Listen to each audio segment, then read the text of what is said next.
কইয়াম ভাই দুঃখের কথা, একটা সেরি টিকটক ইনবক্সে মেসেজ দে, হাই ভাইয়া হাই ভাইয়া হাই ভাইয়া, কেমন আছেন ভাইয়া, কি করেন ভাইয়া, ওই ভাইয়া, মানে 20-40টা মেসেজ দিছি। পরে মেসেজের রিপ্লাইটা দিলাম, আপু কিছু বলবেন? ভাইয়া আপনি যে আমার SMS এর রিপ্লাই দিবেন আমি কখনো ভাবতেই পারিনি, বুঝেননি। বালাবুরা জিগাইলাম, পরে ভাই আপনার ভিডিও সুন্দর লাগে, আমি কি থ্যাংক ইউ আপু, সবসময় সাপোর্ট করেন, ভালো কথা না।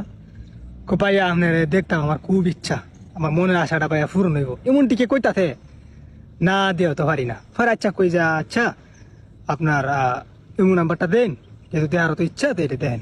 পরে এমন নাম্বারটা লইছি, লইয়া অ্যাড করছি, কইরে পরে ফোন দিছি। আরে ফোন দিছি তো কি নিট কি সেই রাতে নিট কি জানে না, নিট কি লাগে আর তারা মনে করেন বিরুন জানা আর এডি কোনটা। যাই হোক, পরে দিয়ে মেয়েটা সুন্দর আছে। পরে মনে করেন যে কইতাছে ভাইয়া আমি তো বিশ্বাসই করতে পারি না আপনি যে আমার এভাবে ফোন দিবেন আসবেন, আমি কি আর করার আপু হচ্ছে। যাই হোক আর কিছু বলবেন? আপনার ভিডিও ভালো লাগে, আমি কি থ্যাংক ইউ। পরে আরেকটা জিনিস সবচেয়ে বেশি ভালো লাগে, আমি কি কোনটা, আপনি যে সুমা দেন এই সুমাটাও ভালো লাগে। কামটা দেখছেন কি কর, আমি কি আচ্ছা যাই হোক ফানি ভিডিও করি, কিছু মনে নিয়েন না ঠিক আছে, সবাই বিনোদন দিই। ভাই একটা রিকোয়েস্ট, আমি কি কোন একটু সুমা দেয় না,